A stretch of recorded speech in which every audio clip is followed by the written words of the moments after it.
Invité à vos titres et qualités de prime abord, c'est avec une immense joie que je me tiens devant vous aujourd'hui pour vous présenter l'essentiel de notre travail portant sur l'évaluation des connaissances des infirmiers sur la prévention et traitement des escarres à l'hôpital provincial du Nord Kivu du 1er janvier au 30 août 2024. Bonjour à tous. Monsieur le Président des jurys, notre travail a porté sur l'évaluation des connaissances des infirmiers sur la prévention et traitement des escarres à l'hôpital provincial du Nord Kivu. L'objectif général était d'évaluer les connaissances des infirmiers sur la prévention et le traitement des escarres, car pendant l'année 2023 ou 2020, pendant l'année 2023, il a été enregistré 35 cas avec escarres, soit 3,5%. Et puis, parmi ces 35 cas d'escarres qui ont été enregistrés, il y a eu aussi 5 décès.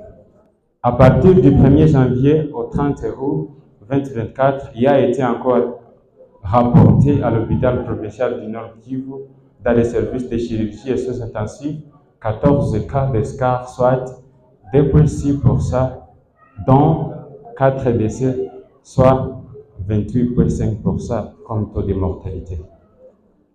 Question de recherche. Nous sommes posés les questions suivantes. Quelles sont les connaissances des infirmiers sur la prévention et le traitement des escarres à l'hôpital provincial du Nord Kivu?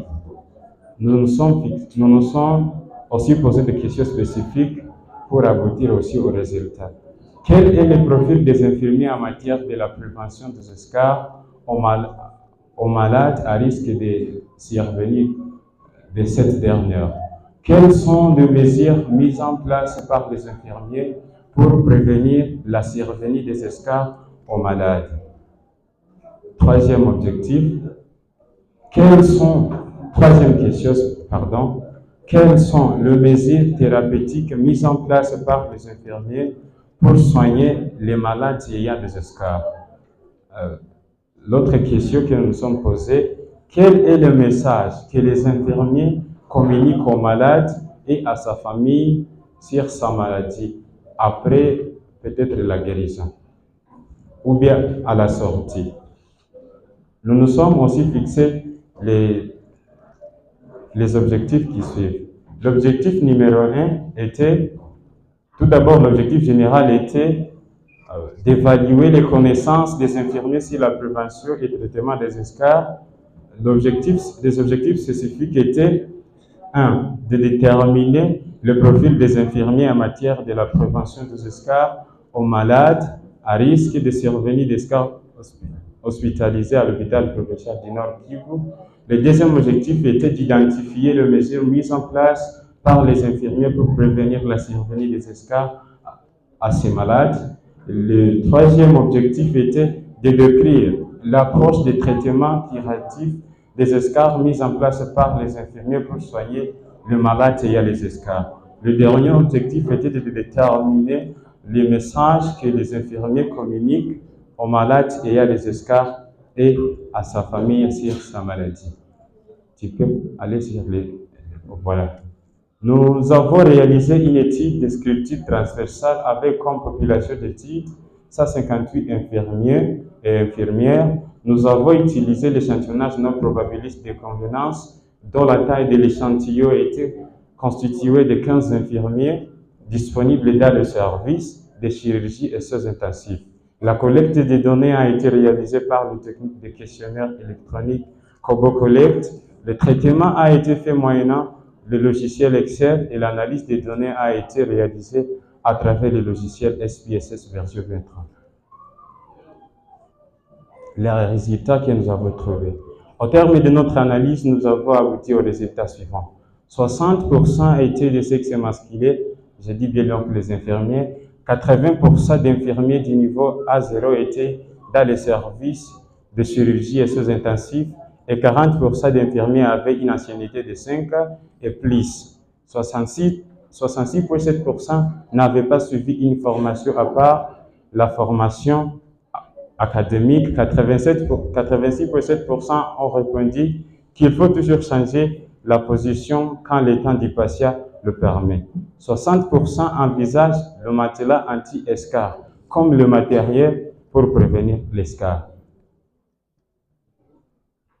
Tu peux couler encore.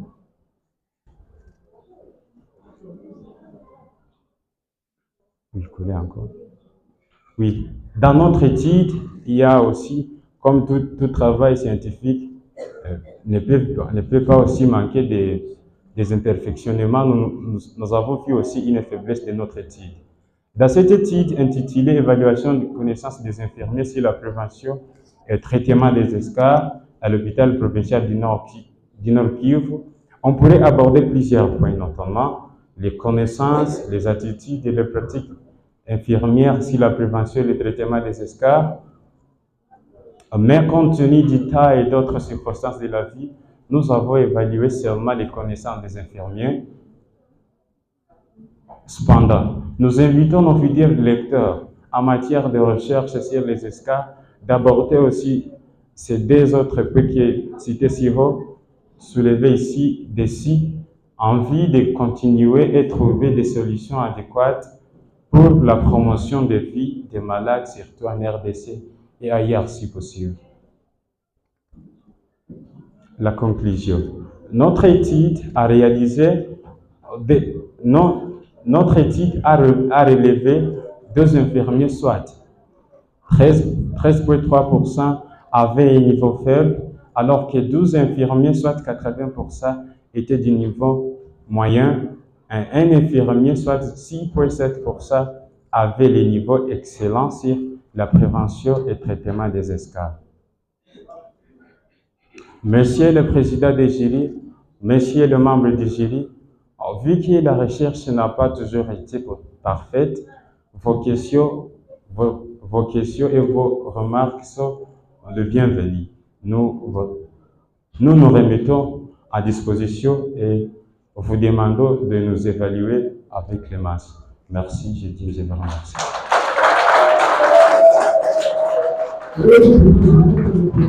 Merci.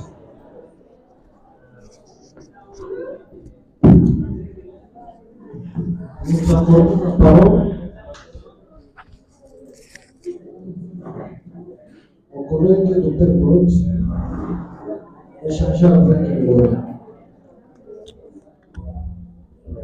Merci beaucoup encore une fois de plus, Monsieur le Président du jury, pour la parole accordée. Nous avons lu avec beaucoup d'intérêt le travail de M. Fachman Nagloire, qui est parti évaluer les connaissances des infirmiers sur la prévention et le traitement des escars à l'hôpital provincial du Nord Kivu. Le travail contient beaucoup d'informations, néanmoins il y a quelques coquilles que nous allons devoir discuter, échanger avec l'étudiant. Et là, je m'en vais directement au niveau du titre même du sujet. Monsieur Noir, quelle est ta période d'études? Oui, ma période d'études, donc j'ai débuté mon étude depuis le 1er janvier 2024 jusqu'au 30 août 2024. 1er janvier 2024 au 30 août 2000 combien? 2024. 2024. Votre étude ici est de quel type? Votre étude ici est de quel type? Oui, mon étude est elle est transversale. C'est rétro-prospective, c'est prospective ou quoi? C'est prospective transversale. Maintenant, en janvier 2024, oui. Qui était déjà en L3, il y avait déjà des sujets? Non, je n'avais pas de sujet. Tu n'avais pas de sujet. Oui.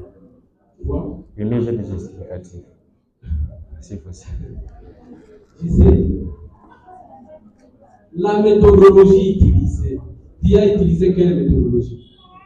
Oui, c'est quantitatif. Non, à notre terme. Quelle méthode que tu as utilisée? Quelle technique que tu as utilisée pour avoir des données? Ah oui, merci pour la question. Oui, j'ai utilisé la méthode. Donc, tout d'abord, j'ai utilisé les questionnaires. Tu as utilisé un questionnaire d'enquête. Oui. Les questionnaires d'enquête étaient administrés à qui? Oui, les questionnaires d'enquête étaient administrés au personnel soignant.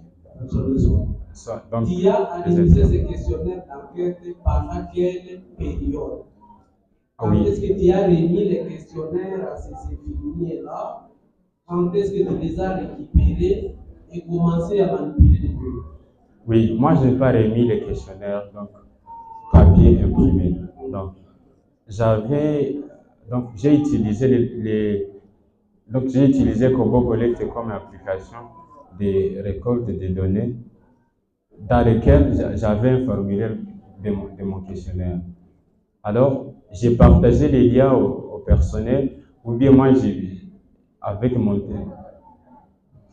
Je suis d'accord avec toi, mais c'est pour quelle période? Et c'est de quelle période à quelle période? Oui. Cela, je l'ai fait du début juillet jusqu'au 30. Du début juillet jusqu'au 30 août. C'est là que je faisais. Voilà. Justement, c'est ça votre réelle période d'étude. Pourquoi je dis ça? Quand il nous parle du 1er janvier au 30 août 2023, j'allais me poser la question, pourquoi tu as inscrit un jour là du mois d'août? J'allais me poser cette question là, pourquoi tu as inscrit un jour là du mois d'août? Est-ce qu'il y a des raisons pour lesquelles tu as fait ça? Je ne sais pas. Mais en utilisant un questionnaire d'enquête, administré au personnel soignant, probablement, il y a des infirmiers que tu as interrogés, qui peut-être au mois de janvier, ils n'étaient pas encore engagés dans le service de chirurgie. Alors, il y a là que nous avons... Bref, c'est pour te dire quoi? Mettez la vraie période d'étude. Merci beaucoup. Parce qu'apparemment, c'est devenu une habitude. Les gens pensent que bon, la période d'étude, ça va être du 1er janvier, chaque fois les citations. Oui. La vraie période d'étude, c'est la période à laquelle il y a récolté quoi? Les données. Tu n'es pas obligé de mettre du 1er janvier comme tout le monde. Merci beaucoup. Tu comprends? Oui. Alors, il y a des correctifs à faire par rapport à la filière, par rapport à la mention de ce que tu es en train de faire. Alors, pour le reste, c'est quand même intéressant, mais j'aimerais au niveau des résultats que vous puissiez encore y revenir. Dans quel sens? Tu es parti évaluer les connaissances des infirmiers sur la prévention et le traitement des esclaves à l'hôpital provincial. Oui. Il faut qu'il y ait de l'ordre. Terminer d'abord les résultats avec la prévention. Oui. C'est ça, non? Oui. Avant d'aborder les traitements. Oui. Mais toi, tu mélanges parfois des choses. Et en lisant bien les tableaux, tu as plus commencé par les traitements. C'est-à-dire que je suis d'accord avec les résultats, mais tu changes l'ordre de succession des résultats. Oui. Terminer avec la prévention avant d'aborder quoi? Les traitements. Merci. Alors, en lisant aussi votre présentation quelque part, tu nous as dit que les faiblesses du travail, il fallait que tu abordes aussi la partie attitude et la partie pratique. Alors que moi, en lisant le travail, en regardant un peu les résultats, j'ai trouvé quelque part qu'il y a des résultats en rapport avec la pratique. Oui. Parce que déjà, le traitement fait partie de quoi? De la pratique. Et justement, attitude. Mais dans ta présentation, toi-même, tu condamnes ton travail en disant non. En tout cas, je n'ai pas mis des éléments en rapport avec les attitudes, je n'ai pas mis des éléments en rapport avec la pratique. Alors que moi, quand j'ai lu le travail, j'ai trouvé qu'il y a des éléments en rapport avec ça. Tu as essayé d'aborder aussi cet aspect. Oui. Alors, à la 29e page, moi, je pense que ce tableau n'a pas sa raison d'être. N'a pas sa raison d'être. Pourquoi?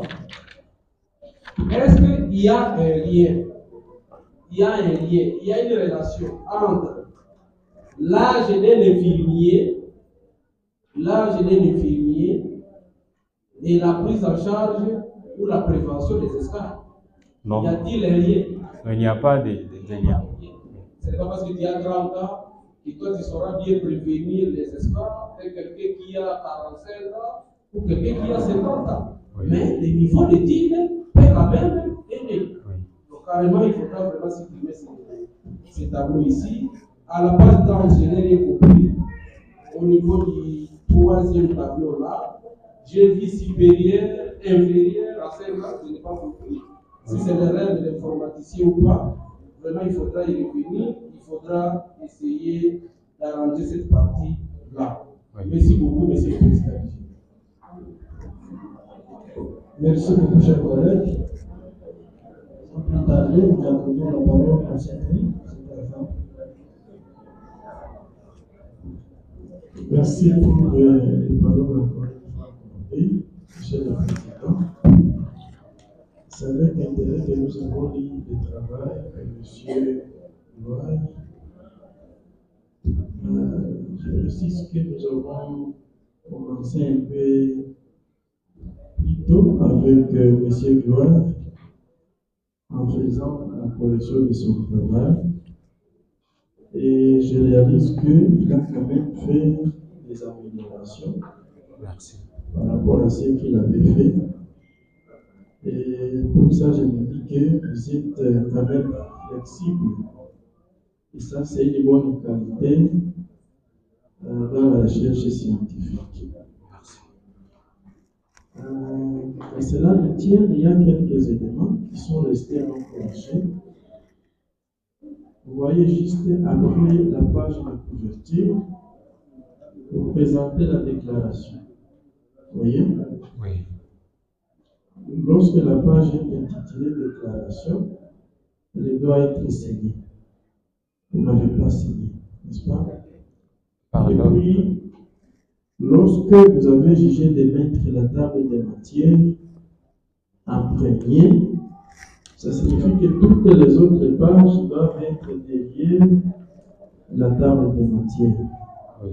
Mais la déclaration est venue un peu avant. Sur le plan forme, ce n'est pas bien. Salut, Saint-Jésus. Alors, vous avez aussi chargé votre déclaration. Hein? Est-ce que tu peux lire ce que tu as mis là-bas? Oui, merci. Nous avons dit ainsi. Nous soussignons Kourouziza Hapashimana Gloire, étudiant en sciences infirmières, mention soins généraux à l'Institut supérieur de techniques adventistes de Goma, déclare que ce présent travail de fin de titre de la licence est le fruit de nos propres recherches et nous nous engageons à respecter les principes d'intégrité scientifique et éthique dans toutes les phases et les rédactions de notre travail de fin de titre, en évitant toutes formes de plagiat, de tricherie et de falsification des données. Bon, je me dis que vous alliez vous arrêter sur nos propres recherches. N'est-ce pas? La suite là, ce sont des travaux que vous avez ajoutés. J'avais corrigé ça. Bon, l'épigraphe. Généralement, l'épigraphe doit avoir l'auteur. Ça veut dire la santé n'est pas tout, mais sans la santé, tout le reste ne vaut rien. Oui, ça c'est. Qui est l'auteur de. Oui, ça c'est une. Oui. C'est vous-même? Oui, c'est moi qui aurais produit cette phrase. Dans ce cas, vous êtes intéressant.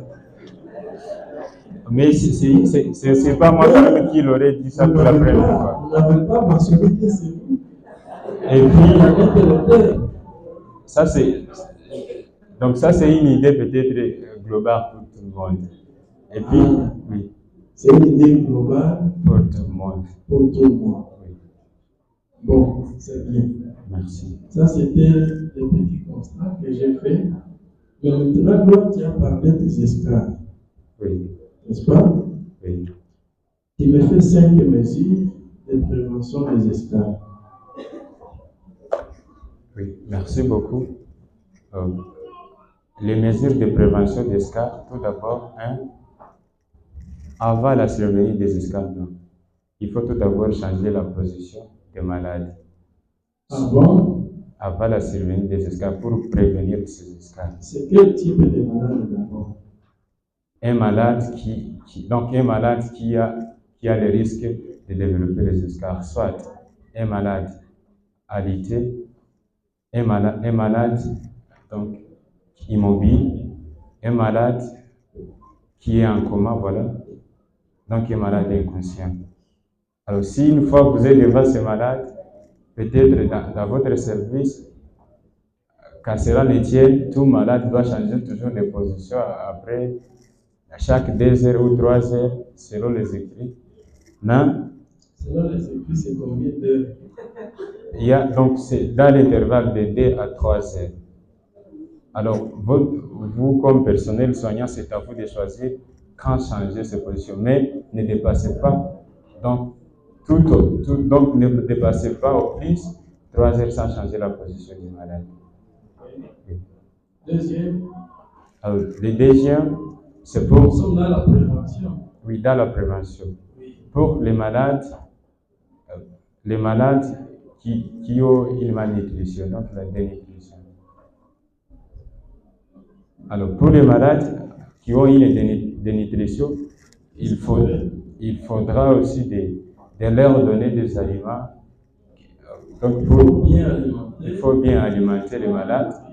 Oui, si vous êtes avec lui à l'hôpital, oui, changez aussi toujours de position. 3, on peut avoir les malades qui sont donc les malades qui ont des difformités physiques, soit ils restent toujours sur une fauteuil, soit roulante ou bien statique. Alors, vous devez toujours changer sa position. Et puis, les malades qui ont oui, voilà, je peux citer un peu ces 3. Je vous rappelle une chose. Oui. Quel est le danger de manger et jeter les résidus des aliments dans le monde? Présent. Lorsqu'on est en train de manger, oui. Il y a des résidus de nourriture qui peuvent tomber sur le lit. En tant qu'infirmier, ça veut dire quelque chose? Oui. Alors, si un malade, il est en train peut-être de s'alimenter, donc oralement, par peut-être des nourritures, alors si les débris alimentaires tombent sur le lit, et puis le malade, en prenant une position, il va dormir sur ces résidus alimentaires, ça peut provoquer aussi des escales. Alors, une fois que vous êtes devant ce malade, vous devez aussi, comme la surveillance des malades réside toujours pour les personnels soignants, donc les infirmiers, vous devez toujours voir aussi comment dirais-je, donc les trains du lit du malade, voilà. Encore dans les lits, qu'est-ce que vous suggérez? Parce que vous devez épouser. Oui, dans les lits, si le malade il est sur le lit. Est-ce que les plis de la météo disent quelque chose? Oui, les débris. Et aussi, il faut, pendant que vous faites la réflexion du lit, donc il faut, si les draps sont pliés, il faut les déplier. Parce qu'une fois les malades dorment sur des draps qui sont pliés, donc qui ne sont pas dans une même position, ça peut aussi les conduire de développer aussi les escales. La dernière mesure préventive. La dernière mesure préventive. Oui. Ok. Pour lutter aussi contre les escales, si un malade vous arrive pendant qu'il a le risque de développer les escales, toutefois, ou bien à l'immédiat, il faut toujours les donner le matelas anti-escale. Il faut donner des matelas anti-escale. Ah, vous n'en avez pas? Si vous n'en avez pas, peut-être vous pouvez avoir aussi des alaises qui peuvent aussi vous servir, mais les alaises en coton. Est-ce que vous ne voyez pas que les massages et la friction des zones de prédilection des escarres serait aussi important. Très important. Alors, monsieur Gloire, les malades est en position de détritus latéral. Oui. Quelles sont les zones à risque pour développer les escarres? Alors, tout d'abord, si la décubitus dorsale. Non, j'ai dit décubitus latéral. Latérale. Alors, les zones qui sont. Il y a tout d'abord la cuisse. La cuisse ici au niveau du bassin, donc en dessous des. Avec tout simplement, on ne peut pas toucher l'espace. Oui. Et ici, Il y a tout d'abord il y a au niveau des les épaules. cuisses ne sont pas les cuisses, ne sont pas des comme ça. Oui. Je ne suis pas d'accord. Il y a tout d'abord les épaules sont à risque aussi de développer des escarres. Il y a aussi le niveau des coups parce que si le malade est en position. Non, Ici, pas les coups, mais c'est où? donc c'est ici. On appelle ça comment?